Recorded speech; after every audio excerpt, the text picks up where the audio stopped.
Kuya Fan? Anibersaryo ngayon ng pagpanaw ni Kyuyu. Mauna ka nang umuwi. Ayoko nga. Layas! Um,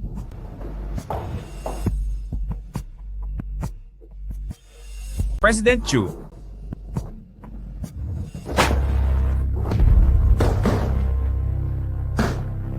Ikaw! Shh!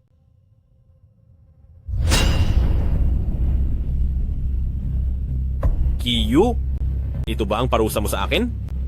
Chu Fan, sa oras na mabasa mo ang sulat na ito, kami ni Xuan ay wala na sa mundong ito. Nitong mga nakaraang taon, sa kabila ng mga bisyo mo, hindi kita sinisisi. Pero si Xuan ang ating nag-iisang anak, at siya ang buhay ko. Balak mo siyang ipamigay para pambayad sa utang mo, hindi ko kayang isipin kung ano ang magiging buhay niya sa hinaharap. Isasama ko na siya, dahil kahit papaano, magiging habang buhay na siyang kasama ng kanyang nanay. Kyu? Xuan? Xuan? Kyu? Kyu? Kyu? Ah!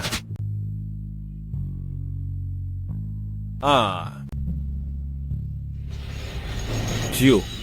You.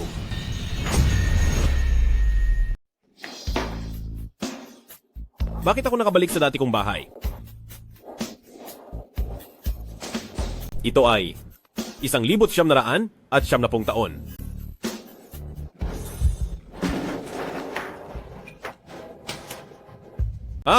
Nasaan ang pera? Nasaan ang pera? Wala na talaga tayong pera sa bahay.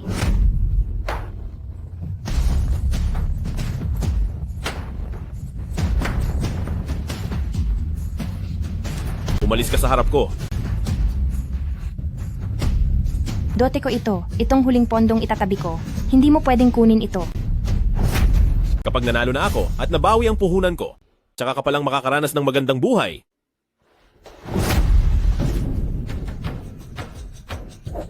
Mga manloloko, nagtulong-tulong kayo para hamakin ako. Chu Fan, pwede ba na huwag ka nang masyadong maglasing? Malapit na akong manganganak. Ang mga ginagawa ko, pinapakialaman mo? Panganganak lang yan. Lahat naman ng babae nanganganak, di ba? Chu Fan, bilisan mo at humingi ka ng tulong. Lalabas na ang bata. Hayop ako. Wala akong hiya. Hayop. Isa talaga akong hayop. Sandali. 3 ba ng Agosto ng taong 1,990 ngayong araw? Kyu? Sa pagkakataong ito, hindi ko na hahayaang mawala kayong muli.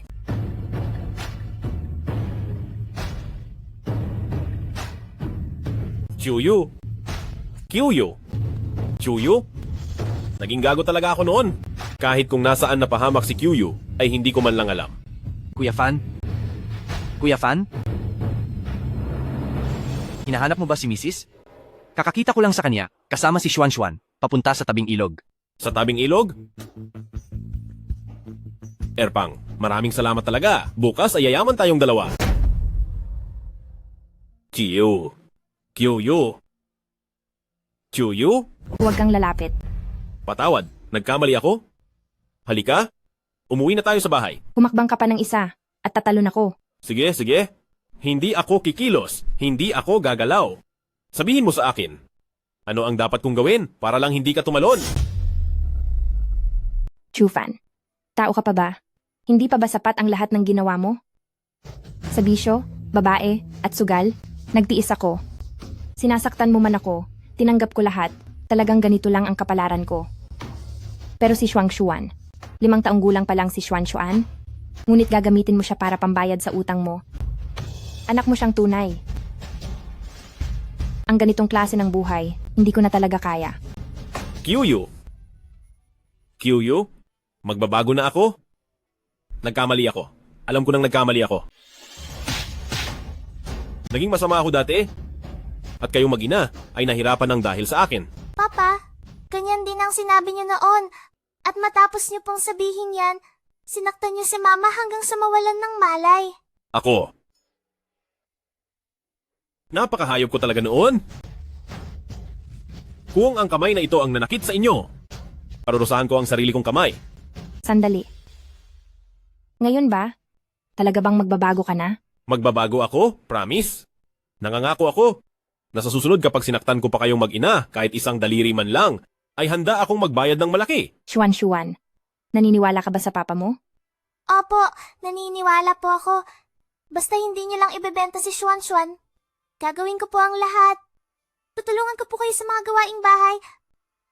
Ako na po ang maglalaba at magluluto. Bakit naging napakasama ko noon? Ang sarili kong anak ay nahihirapan ng ganito? Ano ba itong nagawa ko? Tara na. Sige po. Nahuli na kita. Nahuli rin kita. Haha. Hay naku, hindi. Hindi ako magpapahiram. Hindi nga sabi, ayoko. Ang hiniram mong bigas noon ay hindi mo pa nababayaran. At heto ka na naman, at manghihiram. Aling Zhang, nagmamakaawa ako sa iyo. Pahiram mo muna ako kahit 2 mangkok lang ng bigas. Kapag nakuha ko na ang sweldo ko, babayaran din kita agad. Sweldo? May matitira pa bang sweldo sa iyo? Yung asawa mong lulong sa masamang bisyo, kinuha na pati ang sweldo mo sa susunod na buwan para lang ipagsaya niya? Chu Fan. Nagbago na si Chu Fan. Nangako siya na hindi na siya gagawa ng kalokohan. Sa susunod na 2 buwan, siguradong babayaran kita. Sabi nga nila, mahirap nang baguhin ang nakasanayan na paano magbabago ang aso sa kaniyang pag-uugali. Kung magbabago man siya, aba, marahil ay bumaliktad na ang mundo. Aling Zhang, nagsusumamo ako sa iyo. Tulungan mo naman ako. Kahit 1 mangkok lang po. 1 mangkok lang talaga. Pagdating ng 2 buwan, ibabalik ko sa iyo ng 3 mangkok. Kuyo, totoo ang kasabihang nagbabago ang ugali ng lalaki kapag nagkakapera. Pero bilang babae, dahil maganda ka, kung gusto mo ng pera, hindi mo kailangang magpakapagod sa pabrika. Ipapahanap kita sa pamangkin ko ng madaling trabaho na malaki ang kita. Ano sa tingin mo? Yung trabahong sinasabi mo, bakit hindi na lang ikaw, Aling Zhang, ang gumawa niyan? Hindi namin kailangan yan. Napaka-ingrato mo. Hindi mo alam ang mabuting hangarin ko. Hayaan nyo nang magutom ang sarili nyo. Sandali, Aling Zhang. Aling Zhang, Ang tungkulin ng asawang lalaki ay ang magbigay ng pagkain at pangangailangan. Trabaho naming mga lalaki na gawin ang mga bagay na iyan. Simula ngayon, ako na ang bahala sa lahat.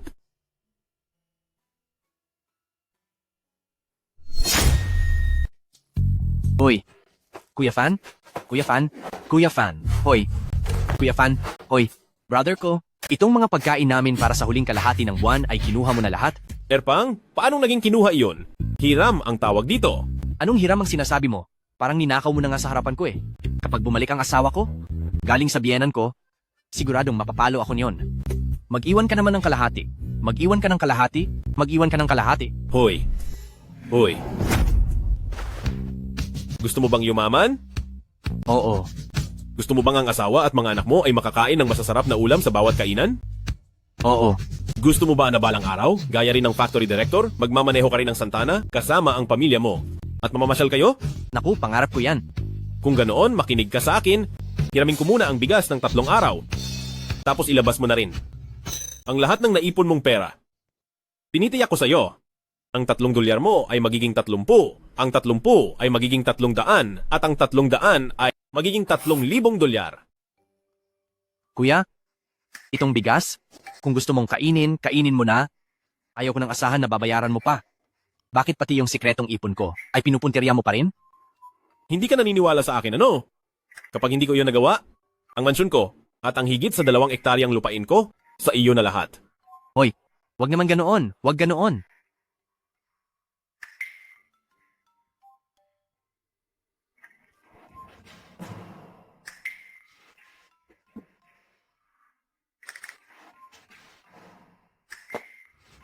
Kuya, ang kabuuan ay 23 dolyar at 60 sentimo. Hindi mo man lang kinahiya iyan.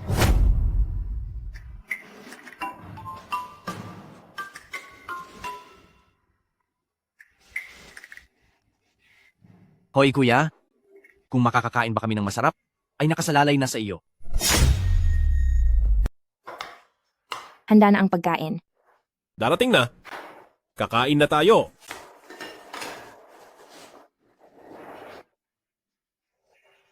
Bakit nakatayo pa kayo? Bakit hindi pa kayo maupo para kumain? Baka manakit si Papa. Mananakit? Kakain lang tayo. Bakit naman may mananakit? Di ba sabi mo, kapag hindi ka patapos kumain, hindi kami pwedeng kumilos. Sinabi ko iyon? Bakit hindi ko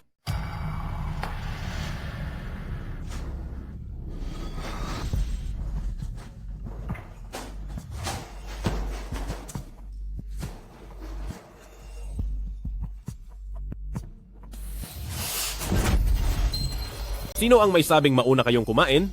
Ha? Napansin ko kasing hindi ka pa bumabalik, kaya naman. Kapag hindi ako bumalik, gusto niyo bang hayaan niyo akong kumain ng tira-tira niyo? Alam niyo ba na ako ang haligi ng tahanang ito? Simula ngayon, hanggat hindi ako tapos kumain, walang sino man sa inyo ang pwedeng kumain. Kapag nakaupo ako, dapat nakatayo kayo. Kapag kumakain ako, dapat nanonood lang kayo. Lahat kayo kumain na ng tira-tira ko. Narinig niyo ba? Ano bang nagawa ko? Sa past life ko, bakit ako naging ganito kasamang tao? Huwag mong saktan ang bata. Huwag mong saktan ang bata.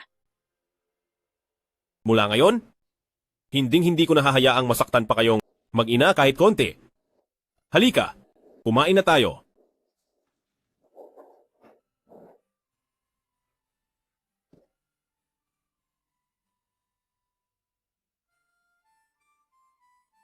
Heto na. Ito lang ba ang kinakain niyo araw-araw? Kadalasan po ay wala kaming ulam na atsara. Ang sarap nito.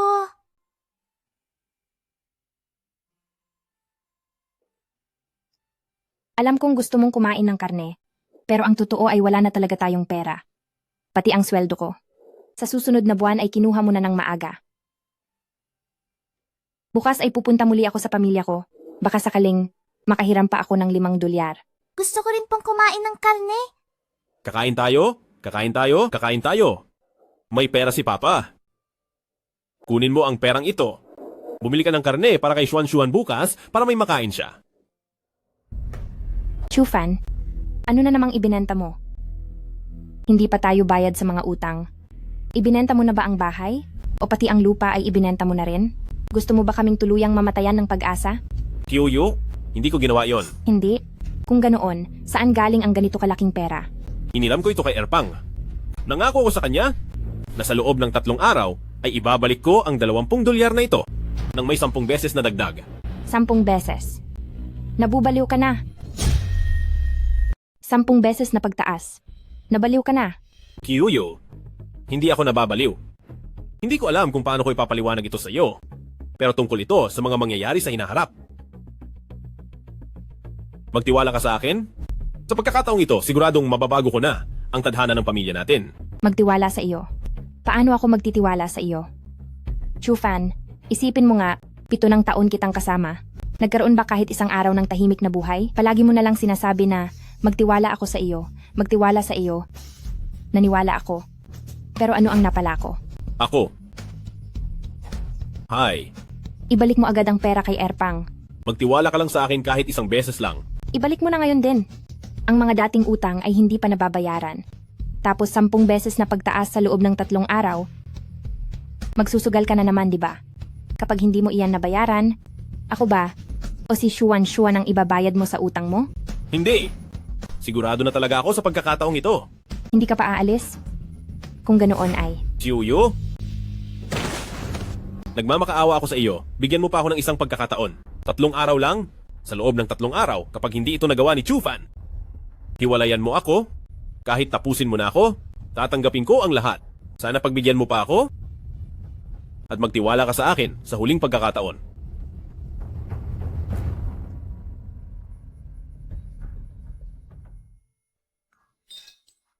Eto, kumain ka na. Sa iyo ito.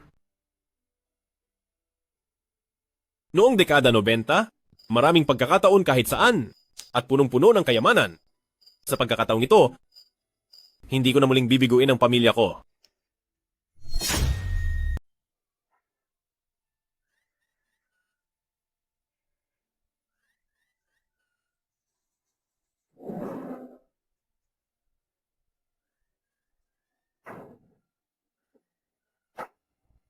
Huy, Kuya Fan, nasaan ba yung paraan para kumita na sinasabi mo? Saan pupunta? Dito lang sa nayon natin. Sanayo natin? Imposible yan. Ang mga tao rito, napakakuripot, wala kang makukuha sa kanila. Kahit pa hindi na sila makatiis sa daan, tatakbo pa sila ng 5 kilometro para lang siguraduhin sa sariling lupa mapupunta ang pataba. Ganon sila kahigpit sa pera, kaya paano tayo kikita rito? Diyan ka nagkakamali. Sasabihin ko sa iyo, ang lugar kung nasaan ang kayamanan ay nasa bahay ni Woolauer. Kay Woolauer? Si Woolauer ang wala ngang pera yon kahit isang kusing. Matandang binata na yon. Wala man lang asawa. Mas malala pa siya sa iyo, siya. Wala kang alam. Malalaman mo rin pagdating natin doon. Tara! Sa dati kong buhay, walang sino man ang nakakaalam na sa bahay ni Woolauer sa tumpok ng mga lumang plato, may isang asul at puting porselanang plato mula sa Ming Dynasty na nabili ng isang kolektor ng basura sa halagang barya lang, pero naibenta ng $150,000 dolyar. Woolauer. Woolauer. Woolauer. Mukhang wala na naman siya sa bahay. Siguradong pumunta siya para tulungan si Baluong Lee na mag-igib ng tubig. Woolauer?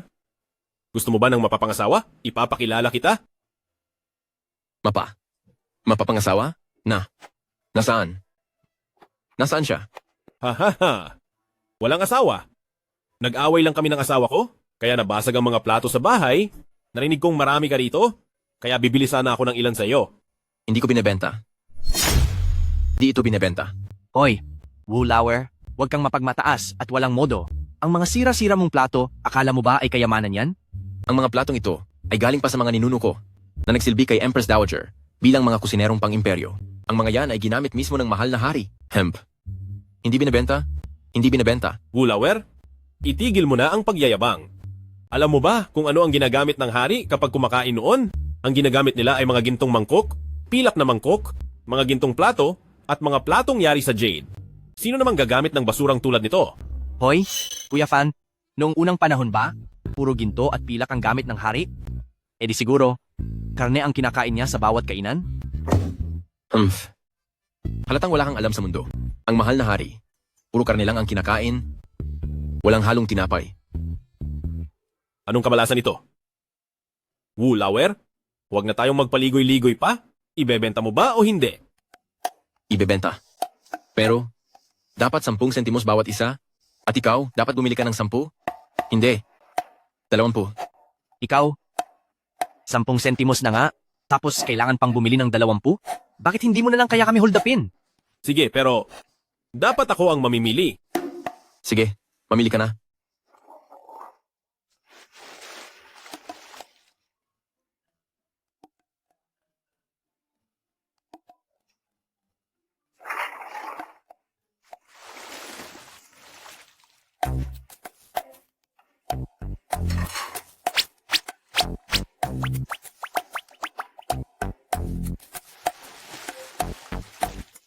Hindi tama ito. Bakit hindi ko mahanap? Kuya Fan, pumunta ka ba rito para lang tulungan si Woolauer na maghugas ng mga plato? Hoy. Linawin muna natin ito. Kung maghuhugas ka ng plato, hindi kita babayaran. Heto muna. Magliwanagan muna tayo. Paghuhugas ng mga plato. Wala akong ibabayad na pera riyan. Woolauer, ang lahat ng mga plato nyo ay narito na. Nandito ng lahat? Oo nga pala. Doon sa ilalim ng takure ko, may nakaganid pa na isa. Kukunin ko lang para sa'yo.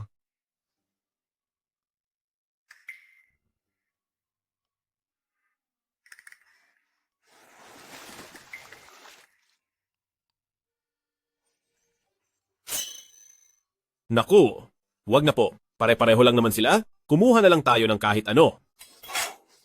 2, 4, 6, 8, 10. Eto, hawakan mo. Hoy, ibigay mo muna ang pera. Hehe. Ito po, $2. Pakibilang na lang. Magkapitbahay naman tayo. Bakit kailangan pang bilangin? Hindi mo naman siguro ako kukulangin, di ba? Tayo na.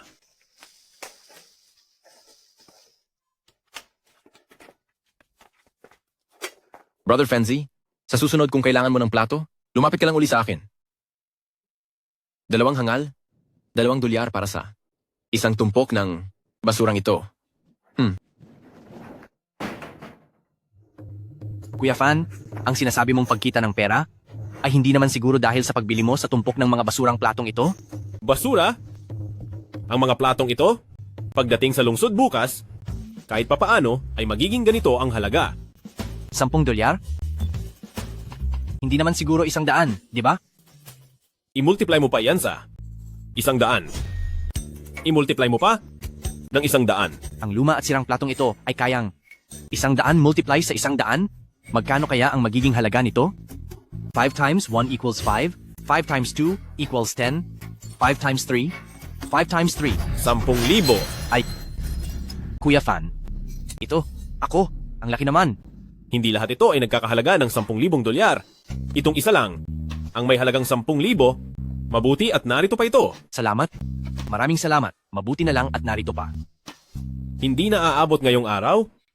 Bukas ng umaga? Humiram ka ng sasakyan? Isasama kita sa lungsod? Bumalik ka na at magpahinga. Sige po. Hoy, tandaan mong panatilihin itong lihim. Opo. Bitawan mo ako. Bitawan mo ako. Pakawalan mo ako. Bitawan niyo ako. Kyoyu. Zhang Sanshui, bitawan mo ang asawa ko. Oho. Chufan, pagkatapos mong hindi magbayad ng utang, ngayon ay mayabang ka na, at nagagawa mo na akong labanan? Bitawan mo ang asawa ko.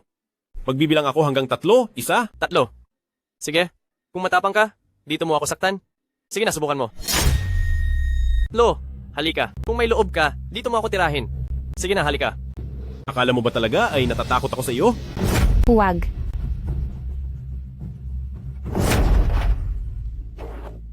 Babayaran po namin ang utang. Pagdating po ng susunod na buwan, kapag nakuha ko na ang sweldo ko, ibabalik namin ito sa inyo. Mahigit $200,000 ang utang sa amin ng lalaki mo. Ang liit ng sweldo mo. Paano mo yan mababayaran? Magbabayad kami ng pakonti-konti buwan-buwan, unti-unting babayaran, hanggang sa matapos lahat. Hindi kami isang institusyong pangkawanggawa. Mamili ka. Ibalik mo ang pera. O sasama ka sa amin para ipagbayad ang utang niya. O kung hindi naman, ang bahay na ito na lang. Bukas ng alas 7 ng gabi, pumunta kayo rito para sa pera. Kapag wala kaming naibigay, magiging inyo na ang mansion na ito. Chufan. Magtiwala ka sa akin. Sige. Sinabi mo yan ha. Kapag hindi mo pa nabayaran bukas, ay humanda na kayo. Huwag nyo kaming sisisihin kung parusahan namin kayo. Ha ha ha. Tara na.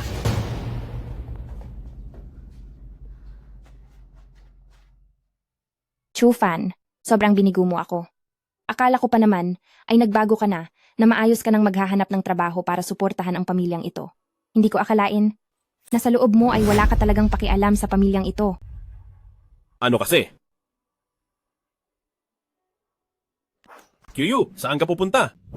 Hindi ako aalis. Hihintayin ko ba bukas na palayasin na tayo ng ibang tao? Huwag kang umalis. Huwag kang umalis. Bitawan mo ako. Bitawan mo ako. Hindi kita bibitawan. Sa buhay na ito, hindi na kita hahayaang umalis muli. Sabihin mo, bakit wala kang silbi? Sobrang wala kang silbi. Sana ay hinayaan mo na lang akong mawala na lang ng tuluyan. Kyu, maniwala ka sa akin. Bigyan mo pa ako ng konting oras. Konting oras lang. Hindi ko na kailanman hahayaang mahirapan pa kayo. Chufan, hindi ko na talaga kaya. Pagod na ako. Pagod na talaga ako. Maniwala ka sa akin. Isang araw lang ang kailangan. Magbabago na ang lahat. Muli tayong magsisimula.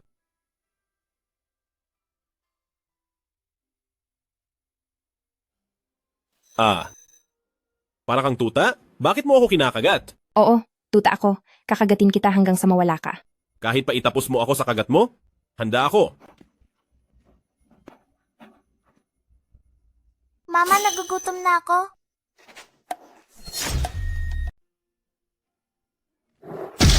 Kasalanan mo ito lahat. Halika, Shuan, samahan mo si Mama na magparikit ng apoy. Nakakatawa ka.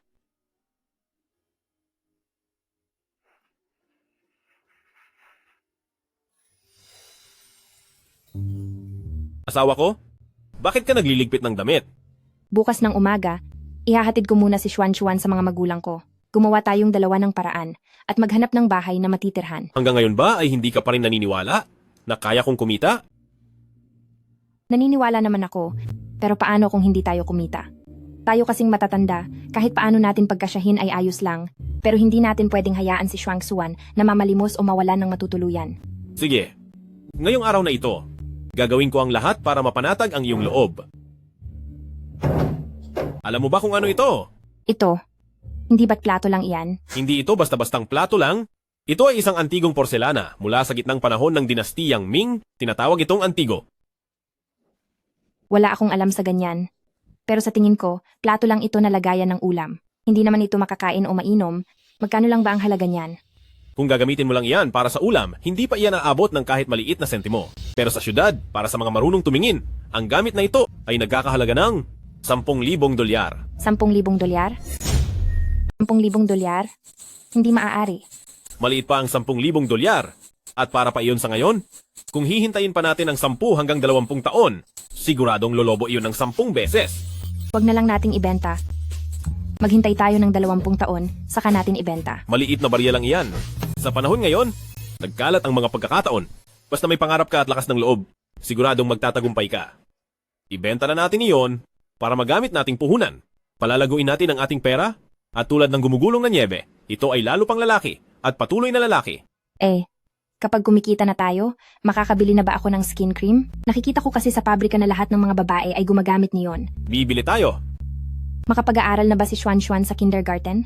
Oo naman. Pero, hindi mo na ba ikakahiya na isang babae si Xuan? Pareho lang ang babae at lalaki. At isa pa, ang anak na babae ay ang kayamanan at katuwang ng ama. Kung gayon, kung katuwang mo siya, ano naman ako para sa'yo? Ikaw naman ay ang aking pinakamamahal. Sus, bulero ka talaga.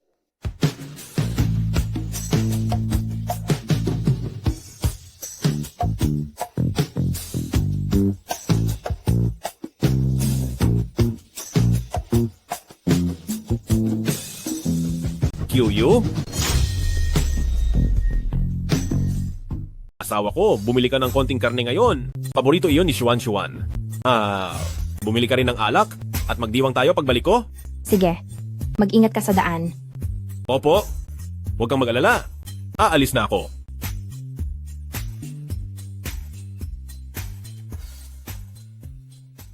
Uy, ito ba yung antigong bisikleta? Mukhang bago pa ah. Siyempre naman.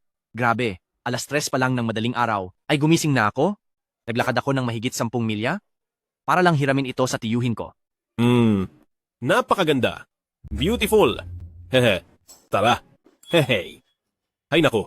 Kuya Fan, Ano yon? anong ibig sabihin nung Biao Dewang? Biao Dewang? Yung sinabi mo lang kanina?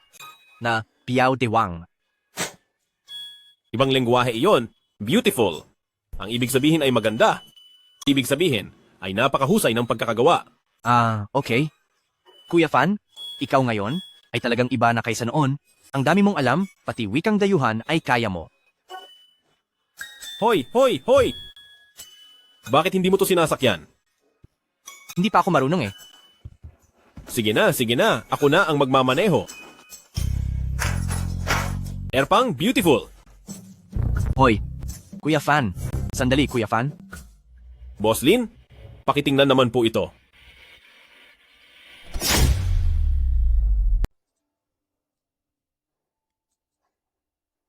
Boss Lin, pakitingin naman po nito ng mabuti. Hindi dapat hinuhusgahan ang tao sa hitsura nito. Hindi ko inakala na eksperto pala itong ating kapatid. Sige po. Mula sa Mingguan Kilns, isa itong tunay at bihirang piraso.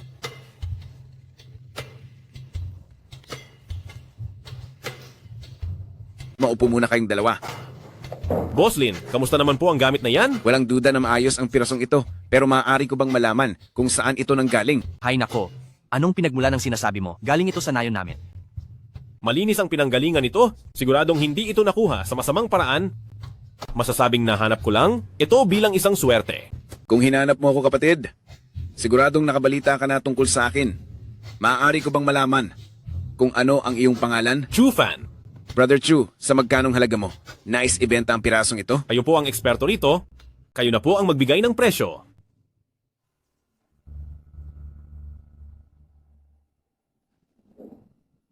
Sandali, kuya. Bakit tayo aalis? Magkano ba ang ibibigay niya? Brother Chu, hindi na maliit ang 5,000 dolyar. Huy, kuya, 5,000 dolyar. Teka muna. Sandali. Bakit? Gusto pa ba kaming pigilan ni Boss Lin dito?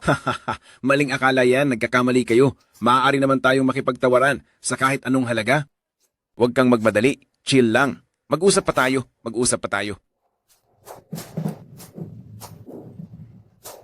Ano kaya kung ikaw na ang magbigay ng presyo, Brother Chu? 50,000 dolyar. Imposible. Para sa gamit na ito, 10,000 dolyar lang ang kaya ko.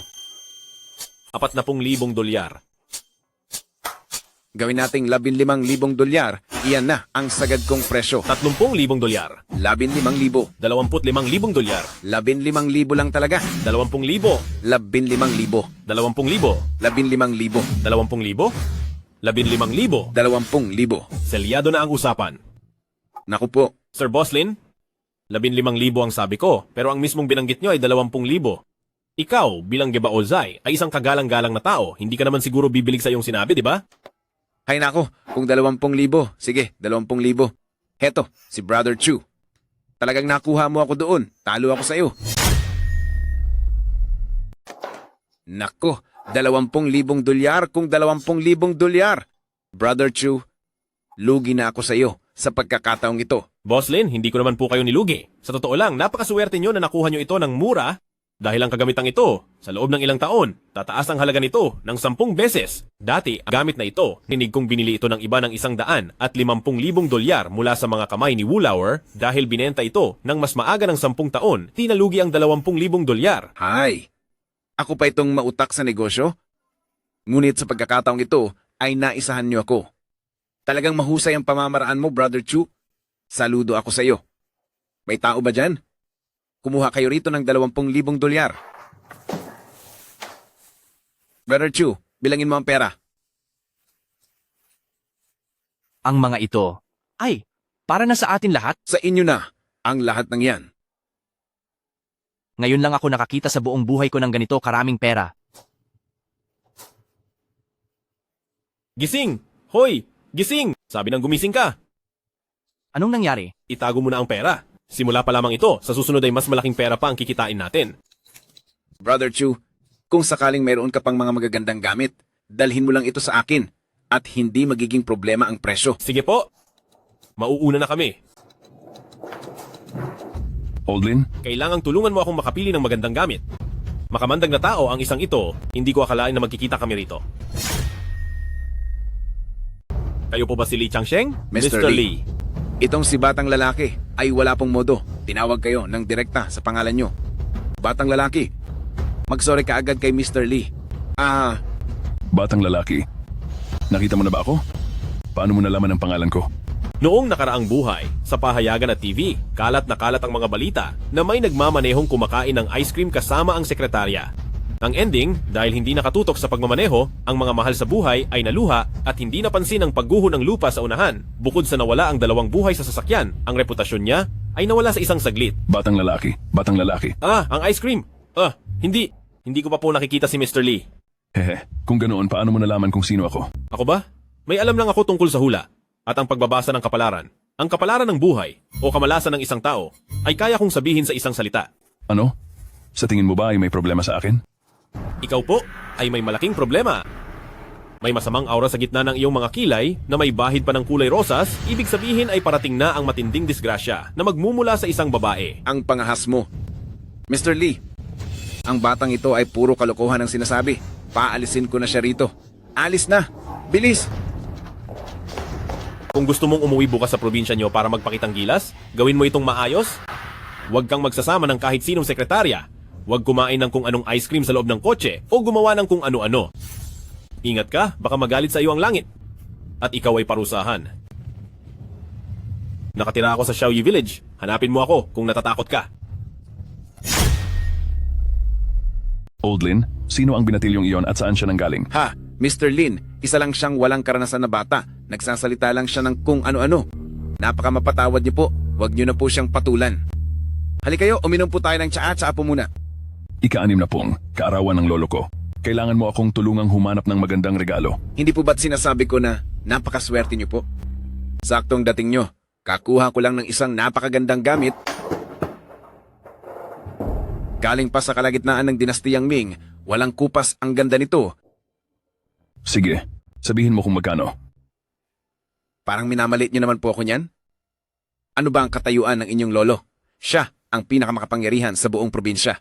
Ang tanggapin po ng matanda ang alay ko ay isang malaking karangalan para sa pamilya ko. Talagang ikaw. Sige. Ito ang sasabihin ko sa iyo. Hindi na kumikita ang planta ng pagkain sa bayan natin. Magiging free. Wala akong sinasabi sa iyo. Isip mo lang ang lahat ng yan. Sige po. Ang mga patakaran dito, alam ko po, makakaasa po kayo sa akin. Hahaha. Aalis na ako.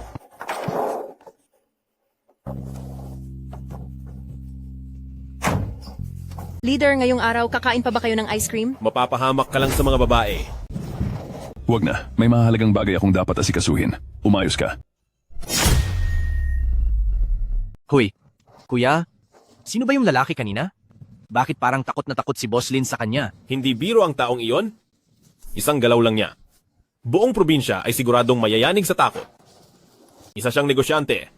Pero ang tatay niya ay isang mataas na opisyal, isang napaka-importanteng tao. Ha? Kung ganoon, bakit mo pa siya binalaan ng masama? Hindi iyon babala ng masama. Iniligtas ko ang buhay niya. Maghintay ka lang. Bukas ng gabi ang pinakamatagal. Siguradong pupunta siya rito para personal na magpasalamat sa akin. Sakay na.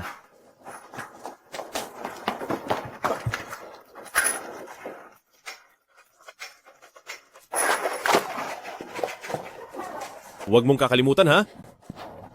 Isama mo ang asawa mo mamayang gabi. Pumunta kayo sa bahay para sa hatian ng pera. Gawin niyo itong sikreto. Chuyu? Chuyu, Kumusta? nagtagumpay tayo. Talaga? Tingnan mo ito. Yehey!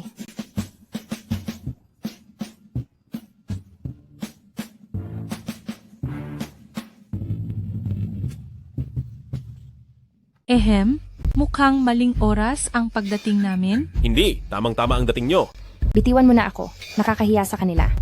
Isara niyo ang pinto. Tuloy kayo sa loob.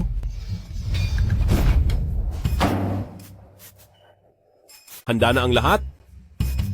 Ang oras na pinakahihintay nating lahat ay parating na. Oras na para paghatian ang pera.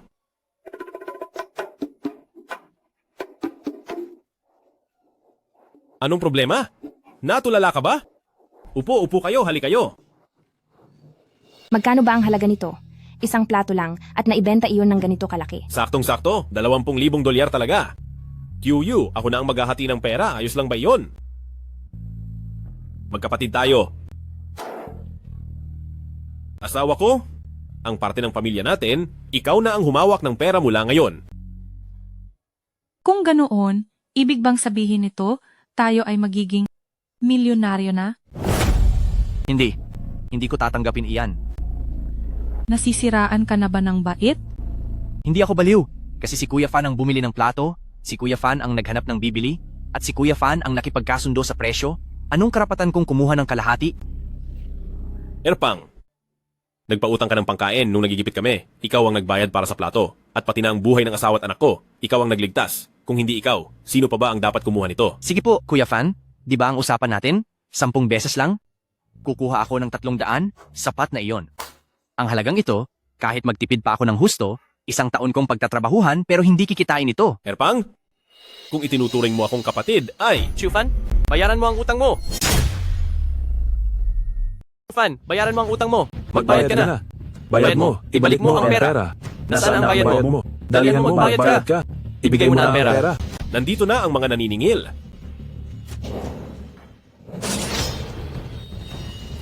Chufan, dumating na ang takdang araw. Nasaan na ang pera? Kung gusto niyo ng bayad, ipakita niyo ang resibo. Nakikita mo ba ito? Malinaw ang nakasulat dito. Ito ay ebidensya. Nanghiram si Chufan kay Zhang Sanshui ng 57 dolyar at 50 sentimo sa loob ng 1 buwan. Ang dapat na ibalik ay 200 at 63 dolyar. At ito pa ang tatak ng thumb mark mo. Magbayad ka na. Jiang Sanshui, anong problema mo? Nasisiraan ka na ba ng bait sa pera? 50 mahigit lang ang hiniram sa'yo, pero pinapabayad mo ng mahigit 200. Masahol pa yan sa pagnanakaw. Hala, bakit mo naman nasasabi yan? Hiniram ni Chu Fan sa akin ito bilang tulong noong gipit na gipit siya. Sa pagitan ni na Joyu at Wang Gai, pareho silang pumayag sa kasunduan. May kasulatan tayo. Hindi ko naman siya pinilit na manghiram sa akin. Ikaw, ako, papatamaan kita. Erpang, hindi sila karapat-dapat patulan. Chiuyo, ibigay mo na ang pera sa kanila.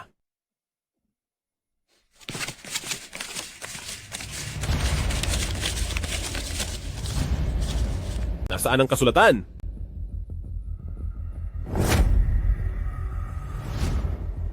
O, mukhang yumaman na kayo ngayon. Saan niyo ba nakuha yan? Wala ka nang pakialam doon? Makaalis na kayo. Tara. Alamin niyo kung saan nanggaling ang pera niya. At kapag nahanapan natin ng pagkakataon, parusahan natin siya. Guy! Kuya Fan, mula ngayon sasamahan na kita. Kahit anong iutos mo sa akin, gagawin ko. Saan mo man ako gustong pumunta, pupunta ako. Erpang, noong nakaraang buhay, ikaw lang ang tanging kapatid na tumulong sa akin, kaya sa buhay na ito, hinding-hindi kita bibiguin. Erpang, tanggapin mo itong $2,000. Hindi ko iyan matatanggap. Kapag hindi mo iyan kinuha, ituturing ko na hindi na tayo magkapatid. Ang matitira ay ituturing nating puhunan para kumita pa tayo ng malaking pera sa hinaharap. Kuya Fan, may bago ka bang plano? Sa pagkakataong ito, maghahanap pa ba tayo ng mga antik? Tama ka, doon ang pinakamabilis na pagkita ng pera. Kailangan nating mag-ipon ng sapat na puhunan para makuha ang food factory ng bayan. Iyon bang food factory kung saan ako nagtatrabaho? Pero hindi ba't hindi na ito gaanong kumikita? Hindi kasi nila alam ang tamang pagpapatakbo, pero kapag napunta na iyan sa mga kamay natin, magiging parang manok iyan na mangingitlog ng ginto. Pagdating ng panahon, si Erpang ang magiging manager at si Danyu naman ang magiging pinuno ng quality control. Yuyu, at ikaw ang magiging chairperson. Ako? Hindi ko kaya iyan. Kung sinabi kong kaya mo, wala nang paliwanag pa. Kuya Fan, tungkol sa food factory na iyon, kung wala tayong mahigit $1,000,000, hindi natin iyon makukuha, di ba? Kaya nga, kailangan nating lalong magsumikap para lumaki ang negosyo natin at maging matagumpay. Lalaki ang negosyo natin at magiging matagumpay. Yuyu, kakantahan kita ng isang kanta. Lasing ka na, ano bang kakantahin mo? Hindi. Ito ang utang ko sa iyo mula sa past life ko, kaya kailangan kantahin ito. Sige na, kumanta ka na. Dahan-dahan lang po. Kakanta ako ng love song para sa mahal kong asawa. Sa loob ng maraming taon, nagsakripisyo ka ng tahimik, pagod na pagod ka na talaga. Ang mga panahong puno ng hirap at saya, sabay nating pinagdaanan. Ang mga luha at tawanan ang pumuno sa simple nating buhay. Malko, ikaw ang kanta sa buhay ko, na may mga nakaaantig na kabanata at tunay na kaligayahan. Sa loob ng maraming taon, alam kong ikaw ay nagpakahirap at lumaban para sa pamilya natin, para sa mga bata at para sa akin.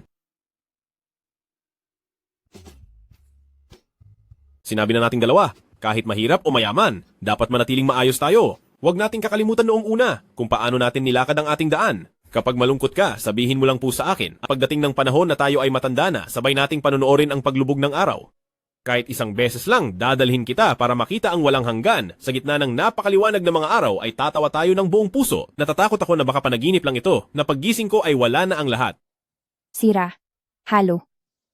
Hindi siyempre ito panaginip. Kung panaginip man ito, siguradong ako ang nananaginip nito. Nanaginip ako dati?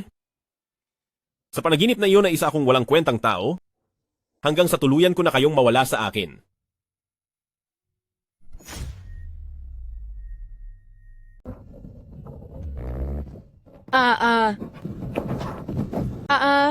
Sir, nasaan na po tayo?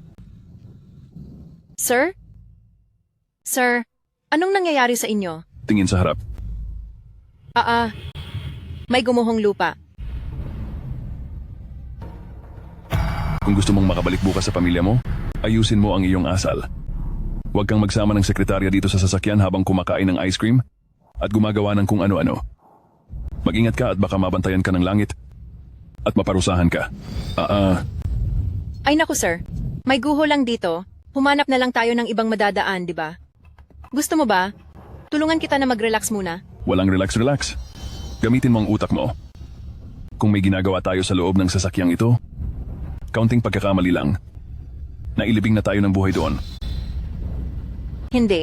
Hindi naman siguro mangyayari yon. Ang totoo niyan, kahapon pa ito hinulaan ng isang tao. Sinong napakagaling na tao ang gagawa niyan?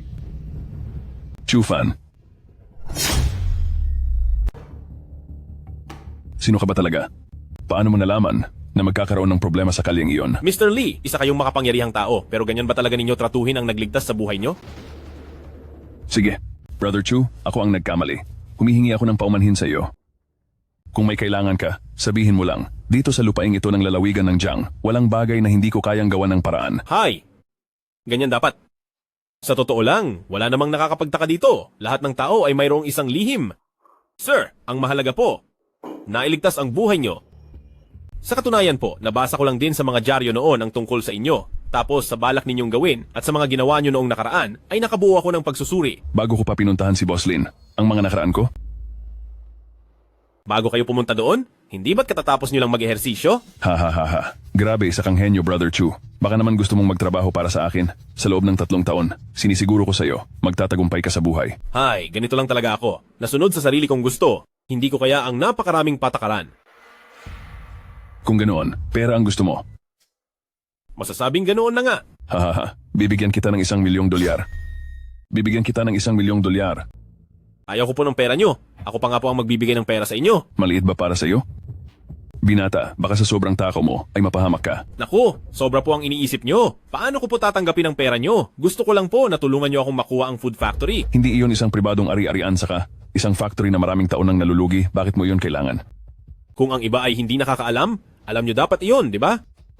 Kaya po nalulugi ang food factory ay hindi dahil sa produkto, kundi dahil sa sistema ng pamamahala ang may problema at ang benta rin. Kapag nag-iba na ang nagpapatakbo, siguradong uunlad ito ng mabilis, di ba? Ang food factory ay may mahigit 1,000 manggagawa. Anong gagawin sa kanila? Walang sisantehin, lahat sila ay tatanggapin ko. Ngunit ititira ko lang ang mga nakabababang pamunuan, lahat ng matataas na posisyon ay wala akong kukunin kahit isa. Para makuha ang food factory, kailangan mo ng hindi bababa sa $2,000,000. Mayroon ka ba niyon? Isang buwan, bigyan nyo lang ako ng isang buwang oras, kikita ako ng $2,000,000. Ha. $2,000,000 sa loob ng isang buwan. Kahit ako ay hindi kayang sabihin iyan, napaka-agresibo mo talaga para sa isang baguhan. Gagawin ko ang sinabi ko. Sige, bibigyan kita ng isang buwan.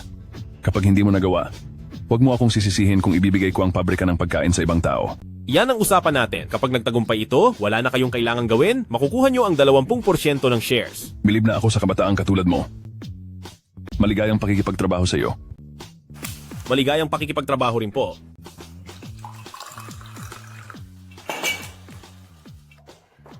Anong balita? Uy, naayos mo ba? Sabihin na nating tapos na ang kalahati. Kalahati? Anong ibig sabihin ng kalahati?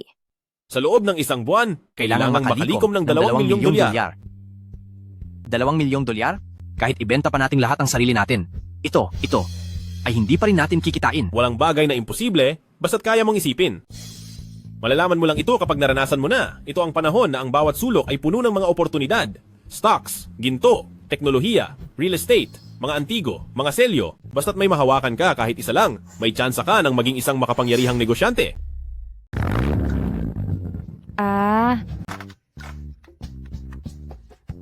Aray.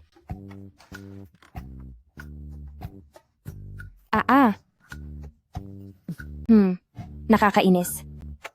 Sumakay ka rito, kailangang maayos ang pagkakaupo mo. Yakapin mo ng mahigpit ang bewang ko, maintindihan mo ba?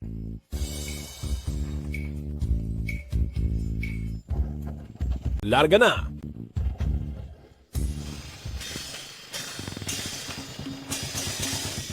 Masyado ba kayong busy? Napakaganda. Kuya Fan, ito ba yung sasakyan na sinasakyan ng mga tagalungsod? Yung tinatawag na motorsiklo? Tama ka. Ito nga ay isang motorsiklo. Aba, matindi. Siguro ang halaga nito ay nasa 10 o $20,000. Naku! Hindi naman po aabot sa ganoon, Tito. Second hand lang po itong sasakyan. Nasa $5,000 lang po ito. 5,000? QU, ang galing talaga ng mister mo. Siguradong maginhawa na ang buhay mo ngayon. Totoo yan. Sino pa ba ang mag-aalaga sa asawa ko, kundi ako lang? Sige po, ituloy nyo na ang trabaho nyo. Pag may pagkakataon, isasakay ko kayong lahat para maranasan nyo. Mukhang itong si Chu Fan ay naging matagumpay na talaga. Tama, ganoon na nga. Erpang, tara na sa bahay. Sisimulan na natin ang malalaking plano. Hala kuya, bakit ka bumili ng ganito kalaking bagay? Ang bagay na ito, hindi lang ako ang dapat magkaroon nito. Pagdating ng panahon, kailangan mo na rin kumuha ng isa. Kuya, wag na lang po siguro. Bisikleta nga, hindi ako marunong sumakay. Paano ko pa sasakyan ito? Kung hindi ka marunong, kailangan mong mag-aral. Hindi lang ikaw, pati sina Kyuyu at Daniyu, lahat kayo ay dapat matuto. Pati po ba kami kailangang matuto? Siyempre naman, dahil ang susunod nating gagawin ay isang malaking bagay. Sa paglalakad lang, gaano kalayo ang mararating nyo? Sige po, Kuya Fan, susunod po kami sa inyo. Pagkatapos nito, isa lang ang gagawin natin. Naihatid ko na si Xuan sa bahay ng lola ko. Maghahati tayo sa 2 grupo. Kyuyu, magkasama kayo ni Daniyu. Magpunta kayo sa mga kalapit na baryo para magtanong. Alamin nyo kung sinong lola o sa mas nakakatanda pa o baka sa panig ng lola nila ay may nakatira na noon bilang anak ng isang mayamang pamilya. Teka, Kuya Fan. Bakit niyo po pinapatanong iyan?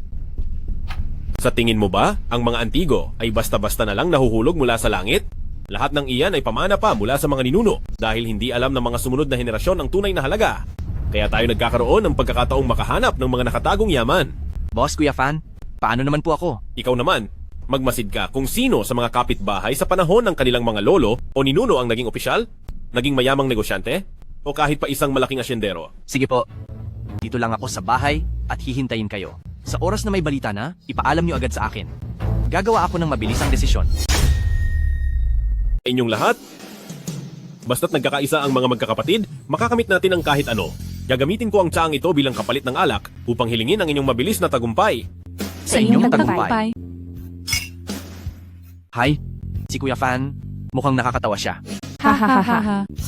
Sige, maghanda na ang lahat at aalis tayo bukas ng umaga sa tamang oras. Sige po, uuwi muna kami para makapaglaboraryo ng mga gamit. Tara na. Aasahan ko ang magandang balita mo. Bakit mo ako tinititigan ng ganyan? May dumi ba sa mukha ko? Wala naman. Kaya lang ay nararamdaman kong iba ka na kay Sarati. Ako pa rin naman ito. Anong pinagkaiba? Hindi ko rin maipaliwanag. Basta parang iba na ang lahat. Dati ang iniisip ko, ipinadala ka ng langit para parusahan ako. Pero ngayon, parang dumating ka para iligtas ako. Isipin mo na lang na marami akong pagkukulang sa iyo noon at ngayon ay panahon na para bumawi ako. Sa tingin ko lang kasi, parang ulap ka sa langit. Ang dami mo nang nalaman ng biglaan. Halos hindi na kita makilala. Kung ganoon, hahayaan kita. Na makilala pa ako ng husto. Nakakainis ka naman. Ay baba mo na ako. Ayaw ko. Ngayong araw, sasabihin ko sa iyo na sa buong mundo, ang asawa mo ang pinakamahalaga.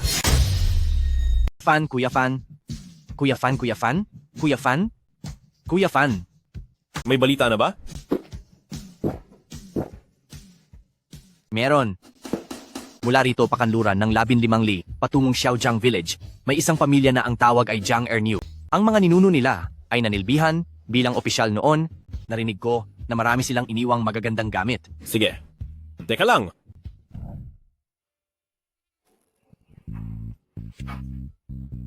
Ay kuya, bakit ganyan ang suot mo? Ano ka ba? Mamimili tayo ng kalakal? Kaya dapat ganito ang ayos ko. Mamimili ng kalakal? Hindi ba't mga antigo ang kukunin natin? Bakit ba ang bagal mo makaintindi?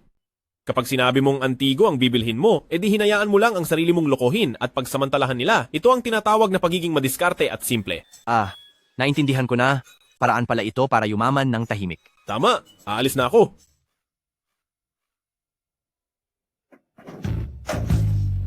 Bakit ka sumusunod sa akin?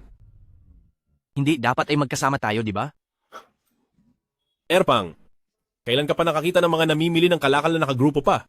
Umuwi ka na lang at maghintay doon. Bili na kayo ng kalakal. Ibili na kayo ng mga basura, mga lumang tanso at bakal, sirang plato, maran.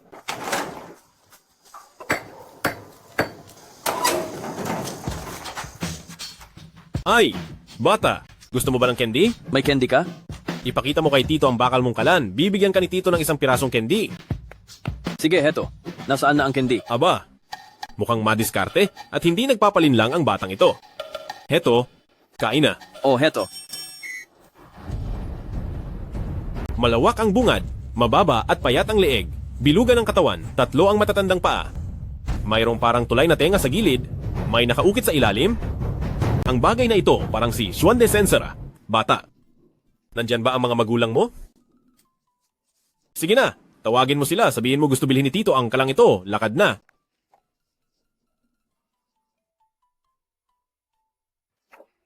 Huwag kang malikot. Ikaw ba itong nandaraya sa anak ko? Huwag kang malikot. Kaya pala narito ka. Niloloko mo ang anak namin? Hay. Kuya, isang malaking pagkakamali. Pagkakamali lang po ito. Hindi ako nandaraya. Balak ko lang bumili-bumili. Bumili? Akala ko pa naman, gagamit ka lang ng isang pirasong candy para lang ipagpalit ang kalan namin sa kakarampot na bagay. Lumang kalan lang ito. Sa tingin mo ba gagawin ko iyon? Kasalanan ito ng asawa ko na walang ibang ginawa, kundi ang magsunog ng insenso. Nagkataon na kailangan namin ng ganitong gamit. Kaya heto ako, lumabas para mamili ng kalakal at nagkataon na nakita ko ito. Gusto mo ba nito? Hinding-hindi pwede. Sabi ng tatay ko, ang kalang ito ay pamana pa mula sa lolo ko. Kahit na bakal lang ito ang kaisa-isang bagay na alaala ng tatay ko. Kuya, hindi naman ito gawa sa ginto o pilak. Ano pang aalalahanin mo riyan? Isa lang itong kimpal ng bakal. Ang pambili ng bago ay hindi man lang aabot sa $2. Bibigyan kita ng $1 sentimo dolyar? Bilhin ko na? $1 sentimo dolyar? Hindi maaari. Ito ang kaisa-isang gamit na iniwan ng tatay ko. Dapat dagdagan mo ang bayad. Kuya, malaki na ang $1 sentimo dolyar. Pambili mo na ng bago. Nasa $70 sentimo dolyar lang naman ang presyo noon. Hindi pwede. Kung talagang gusto mo ito, kailangang bayaran mo ako ng $1 at 50 sentimo dolyar. Kung ganoon, bibili na lang ako ng bago. Bibili ng bago? Mapapamahal ka pa ng 30 sentimo. Sige na, sige na. Payag na ako sa $1 at 50 sentimo dolyar. Heto, deal.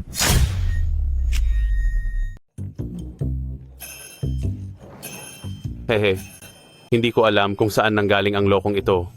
Piso at 50 sentimos. Pambili lang ng pirasong bakal. Hoy, kuya! Oh.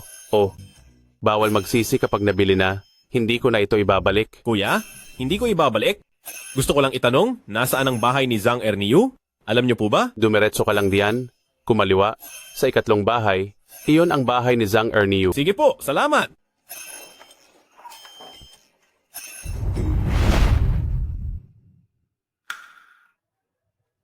Ha.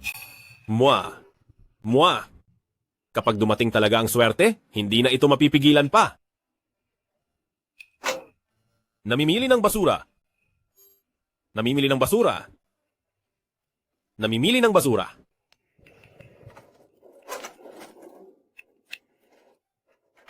Namimili ng basura. Namimili ng basura. Namimili ng basura. Namimili ng basura. Hoy, mamimili ng basura. Akala mo ba basurahan ang bahay ko? Umalis ka riyan. Mataas ang bayad ko sa mga gamit. $5 sa selyo, $3 sa banga, $1 sa plato, at ang barya, 50 sentimos. $1 ang plato. Sandali lang. Mamimili ng basura. Sabi mo kanina, $3 ang banga, at $1 ang plato. Hindi mo ako niloloko, di ba? Narito na ang totoong pera. Pero hindi marami ang kailangan ko ngayon. Sa banga, 2 lang ang kailangan ko. Sa mga plato naman, ilan lang din ang kailangan. Pero sa mga baryang tanso at selyo, kukunin ko lahat ng meron kayo. Sige. Hoy, huwag kang umalis. Hintayin mo ako dito. Huwag kang aalis. Sandali lang. Hay, ang daling kumita. Talagang walang kahirap-hirap. Ang galing ko talaga. Hoy,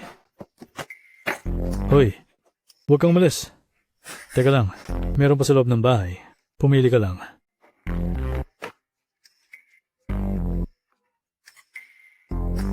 Sandali.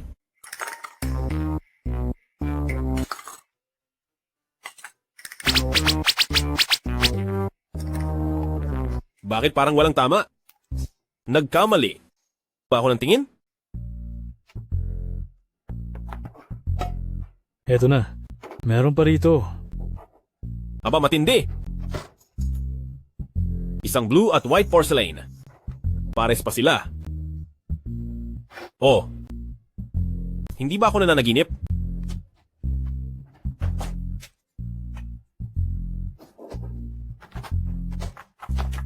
Oo, eto na. Nandito na ang lahat. Meron pang iba sa bahay, pero puro mga basag. At may mga lamat na yon. Oo, maniwala ka sa akin. Hindi kita lolokohin. Hehe? Hehehe? Ano itong amoy na ito? Ito ba? Hindi ba medyo malaki ito? Karaniwang ginagawa ko itong hiyan. Hugasan mo agad yan.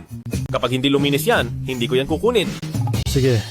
Sige po, maghintay ka lang. Diyan ka lang.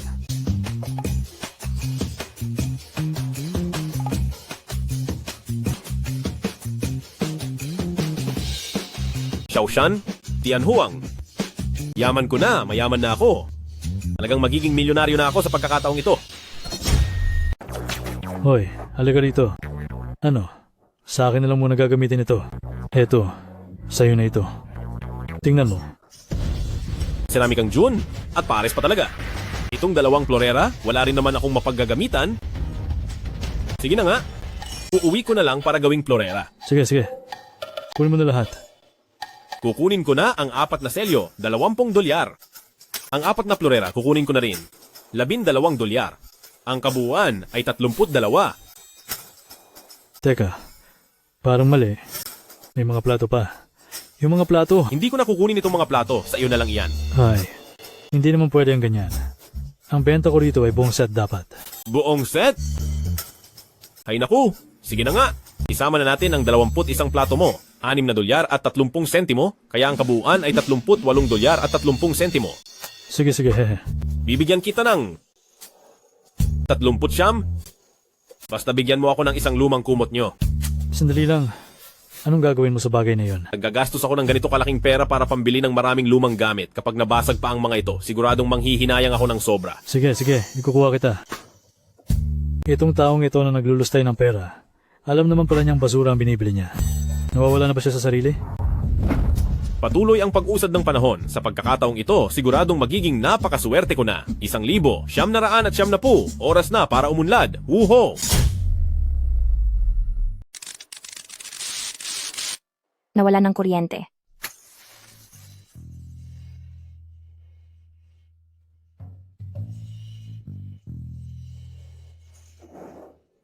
Magsalita na kayo. Ano ang nakuha nyo ngayong araw? Nakapunta na kami sa 5 barangay, pero yung mga nandoon ay mga magsasaka lang sa buong buhay nila. Hi, ikaw naman. Ilayo nyo ang kandila.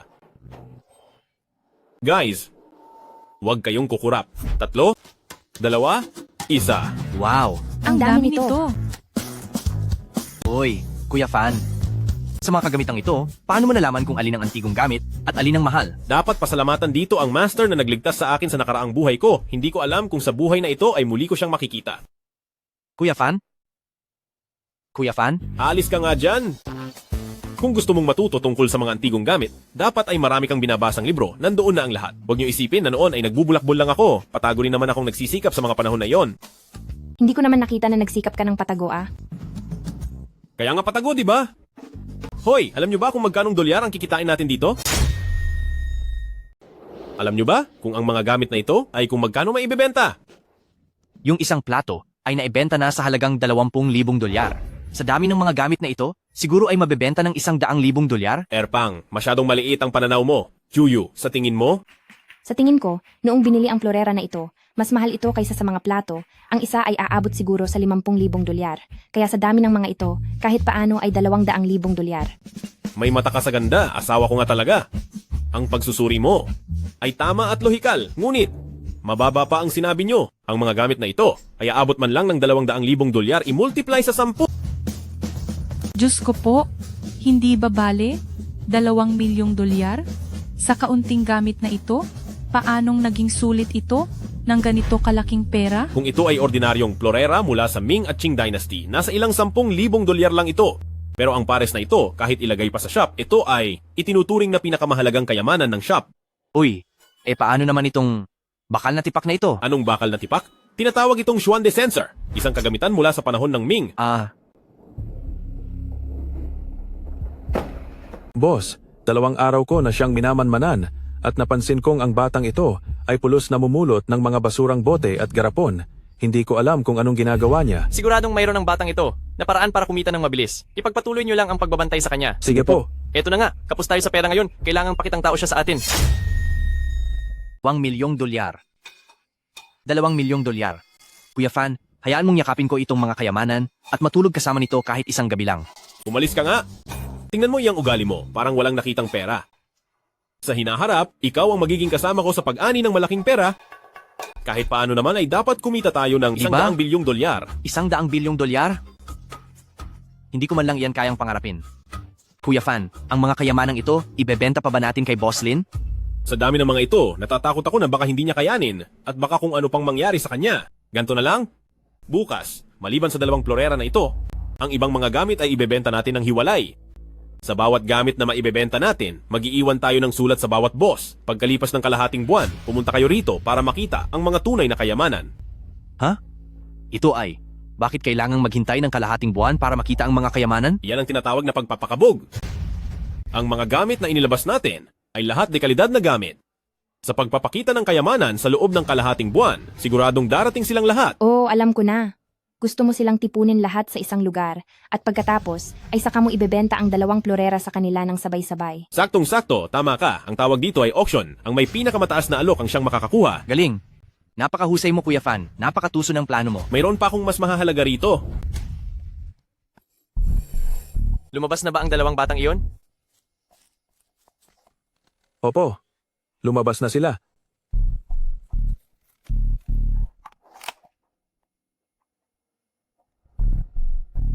Kuya Shui, Papaalis na ang batang iyon, bantayan ninyo siyang maigi.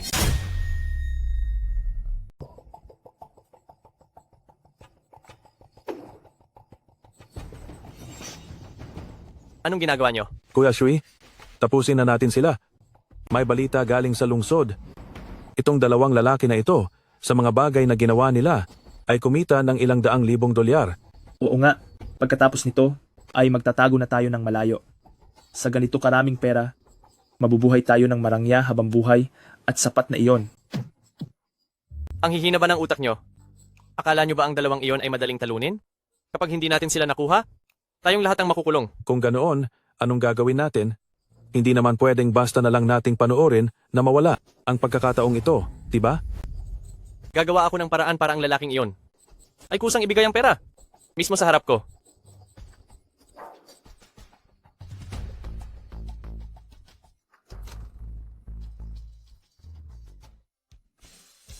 Oras na para sa hatian ng pera. Ngayon, lahat kayo ay tumulong, kaya bawat isa ay may bahagi. Heto, ang sa iyo po. Mayroon din po ako? Lahat ay mayroong parte. Ay, salamat po, Kuya Fan. Ito naman ang para sa ating dalawa. Iyo, kunin mo ang alak. Ngayong araw, mag-celebrate tayo ng husto. Wala nang alak sa bahay. Lalabas ako para bumili. Dito lang kayo at maghintay ha.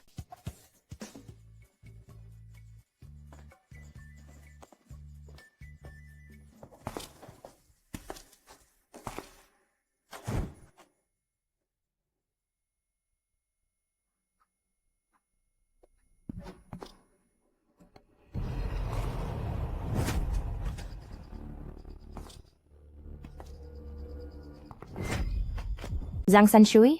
Sa, huwag kang maingay. Sumama ka sa akin. Oh. Chuyu, bakit ang tagal mo yata sa labas? Sa tingin ko, nag-aalala lang sa iyo si ate. Baka gusto niyang ipaghanda ka ng pulutan. Kinakabahan ako. Hindi pwede ito. Kailangan kong lumabas sandali.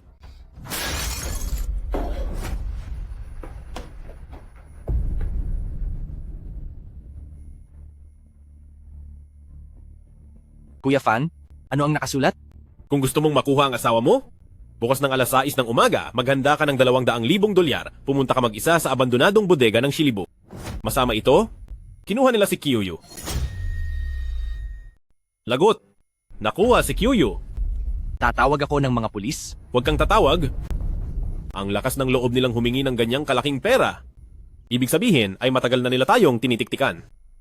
Siguradong sa labas pa lang ng istasyon ng pulis ay may tao na sila. Kapag nakita ka nila sa tapat nito, posibleng magwala sila at gumawa ng masama, tapos ay idamay si QU.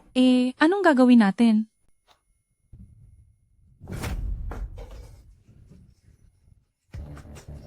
Simula noong lumabas si QU hanggang ngayon, ay kalahating oras pa lang ang lumilipas. Kahit pa may gawin silang masama, hindi iyon mangyayari sa labas lang. Posibleng nasa ganitong lokasyon sila. Ang pinakamabilis ay 5 minuto. Pagkatapos kunin si QU, kung pupunta sila ng Shilibu, dahil wala silang sasakyan, siguradong hindi sila dadaan sa malaking kalsada. Sa iskinita sila dadaan, mga 10 kilometro rin ang layo, kaya hindi sila makakaalis ng mabilis. Pinakamabilis na ang 45 minuto. Ay naku, Kuya Fan, mag-isip ka na bilis ng paraan. Bakit mo ba kinakalkula ang mga bagay na yan? Bawasan natin ng unang 5 minuto. Ang ibig sabihin ay 25 minuto na ang nakalipas.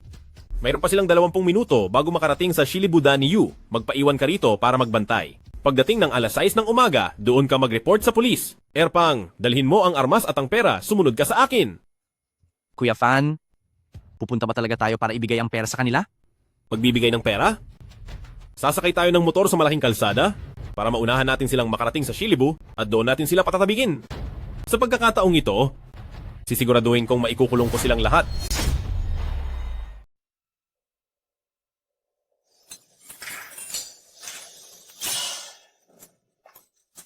Hoy, Kuya Fan, hindi pa sila dumating.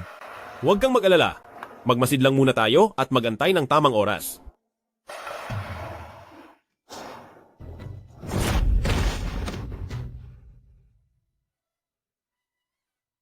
Huwag kang sumigaw. Kung hindi, 3 sila? Kailangan natin silang pabagsakin sa isang galaw lang? Kundi mapapahamak si QU. Oo. Zhang Sanshui, anong gagawin mo? Huwag kang matakot. medyo gipit kami ngayon. At nabalitaan naming si Chu Fan ay yumaman ng husto kamakailan. Gusto lang sana naming humiram ng kaunting pera. Manghihiram kayo ng pera? Walang problema. Basta pakawalan nyo lang ako. Ang hihiramin namin, baka medyo malaki.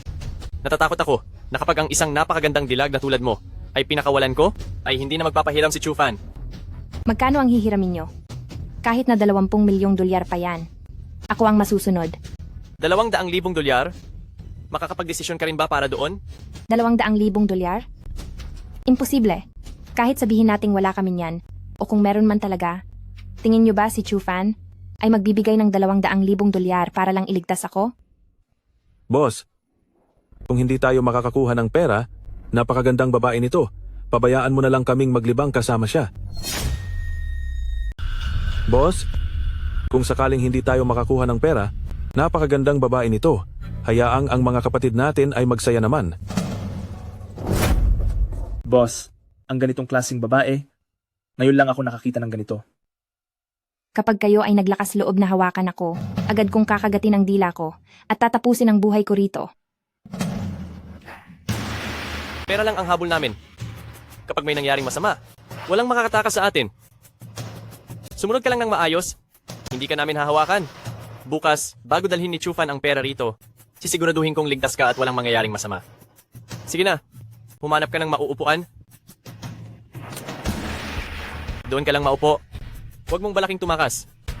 Tayong 3.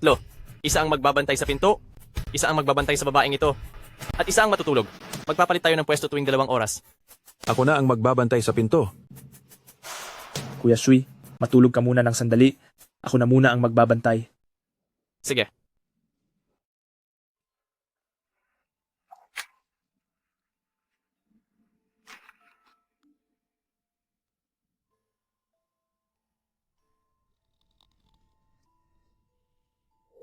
Humanda na sa pagsugod.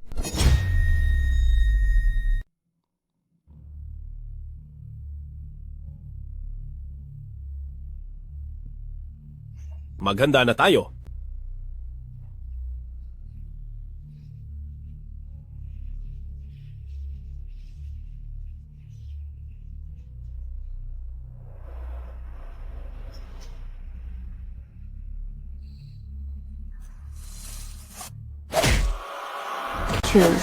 Eshe.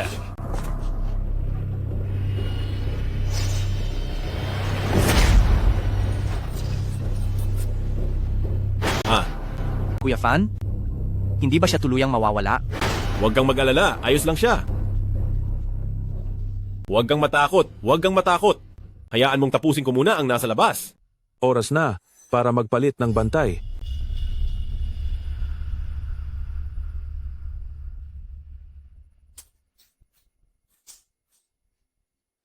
Sinasabi ko, oras na ng palit bantay. Nakatulog na ba silang lahat?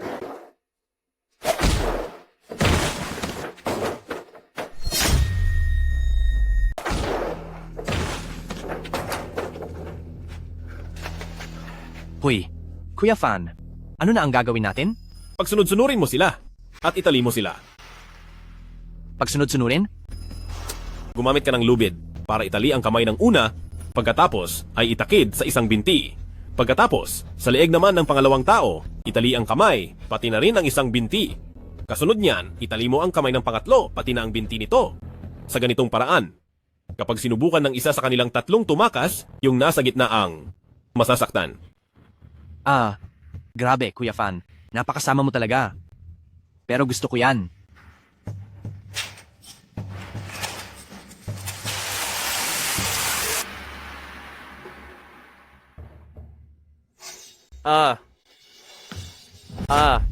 Brother Chu Fan. Brother Chu Fan, nagkamali ako. Patawarin mo na po ako sa pagkakataong ito. Sino ba sa tingin mo ang kausap mo? Kuya Chu? Lolo Chu? Ninuno Chu? Palampasin niyo na po ang ginawa ko. Basta nawala lang ako sa sarili, hindi ko na po uulitin. Yung dalawang ugok na to, balak nilang saktan si Lola Chu, pero hindi ako pumayag. Kung pumayag ka, siguradong ngayon ay wala ka na rito at pinarusahan ka na. Lola Chu, alam ko pong nagkamali ako. Hindi na po uulitin. Bigyan niyo pa po ako ng isang pagkakataon.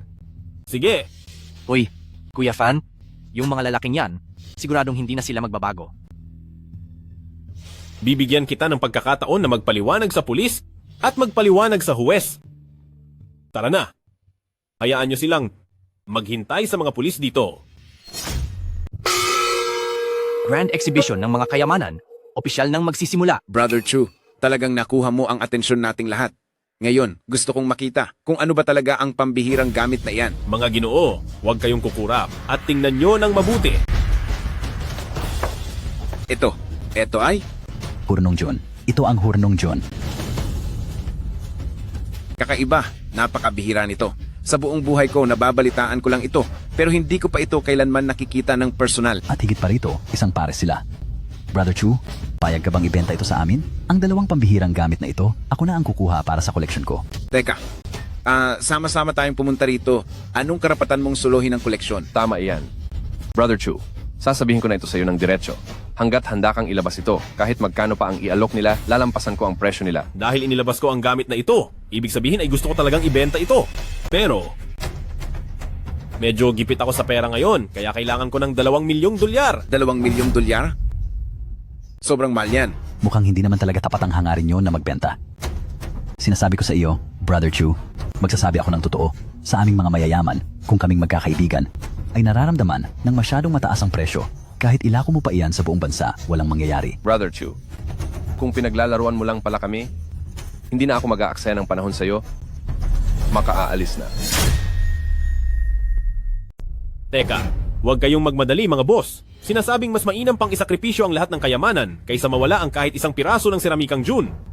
Ang gamit na ito, kahit itago pa sa museo, maituturing pa rin pinaka-espesyal na kayamanan doon. Ang $2 milyong ay hindi ganoon kataas. Brother Chu, nagkakamali ka po. Ang pinaka-espesyal na kayamanang ito, karaniwan ay mga bibihirang pirasong nag-iisa na lang o kaya naman ay natatangi sa mundo. Kung ang florera mo ay nag-iisa lang talaga, wala na akong ibang sasabihin. Kahit pa maghirap ako o ibenta ang lahat ng ari-arian ko, kukunin ko ito. Sige, naiintindihan ko na. Dahil kung ang isang bagay ay nag-iisa na lang at natatangi, tsaka lang ito maituturing na hindi mapapantayan ang halaga. Tama? Kaya para sa pares na florerang ito, magbibigay ako ng $1 milyong.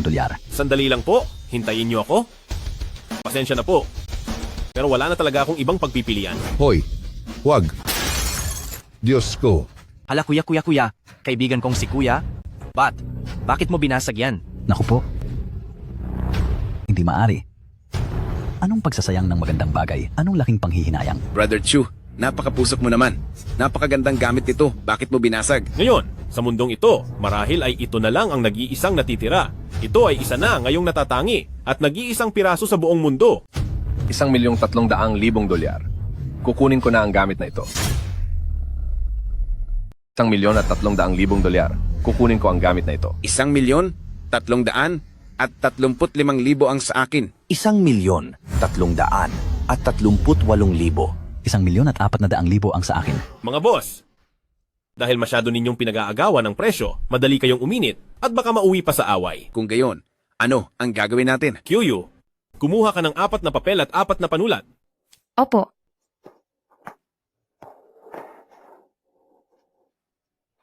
Brother Chu, ano ito? Anong ibig mong sabihin? Ayoko lang na mauwi kayo sa away, mga boss. Gawin natin ganito. Isang papel para sa bawat isa at isulat ninyo ang presyo na kaya ninyong ibigay. Siyempre, isang pagkakataon lang ito, kung sino ang may pinakamataas na alok, siya ang makakakuha. Batang lalaki, minaliit ka talaga namin. Napakatuso ng naisip mo, napakatuso mo talaga. Sige, gagawin natin ang sinabi mo.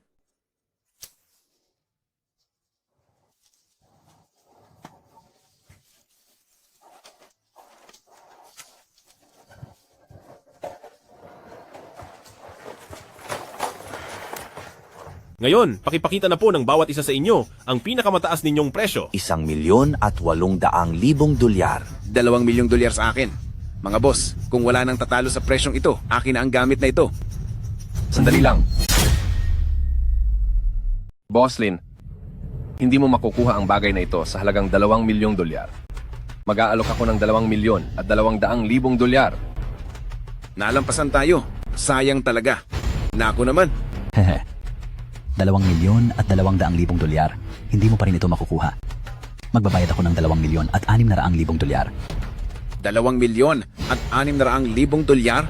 Lauliw, ang presyong alok mo ay masyado ng mataas. Kung balak mo pa itong ibenta sa iba, mahihirapan ka. Gustong-gusto ko talaga ang bagay na ito. Kaya hindi ko na ito ibebenta. Itatago ko ito bilang pinakamahalagang koleksyon ng shop ko. Boss Liu, hinding-hindi nyo po pagsisisihan ang naging desisyon nyo ngayong araw. Kung gusto nyo po, maaari po akong pumirma ng kontrata. Pagkatapos ng 3 taon, magbabayad ako ng $5,000,000 at $200,000 para muling bilhin ito sa inyo. Kapag ang bagay na ito ay nasa kamay ko na, wala na akong balak na bitawan pa ito. Ito ang bank draft ng bangko ng Dragon Country. $2,000,000 at $600,000. Pakitanggap po. Pagkalipas ng 20 taon, ang halaga nito ay aabot na ng 30 hanggang $50,000,000. Kung lugi man o kumita, mahirap nang sabihin. Sa inyong lahat, kunin ko na ang bagay na ito. Muli tayong magkikita sa susunod. Brother Chu, pagpunta mo sa bayan, huwag mong kalimutang makipagtsaa sa akin. Sige po, mag-ingat po kayo sa pag-alis. $2,000,000 at $600,000. Sa susunod na hakbang, kukunin ko na ang planta ng pagkain. Yay!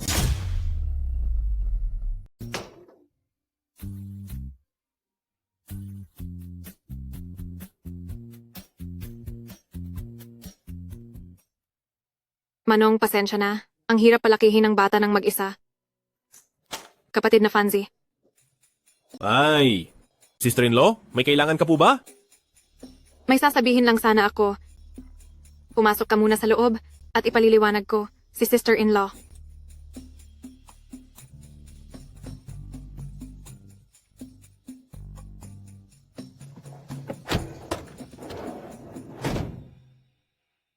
Sister-in-law? Ano po yon?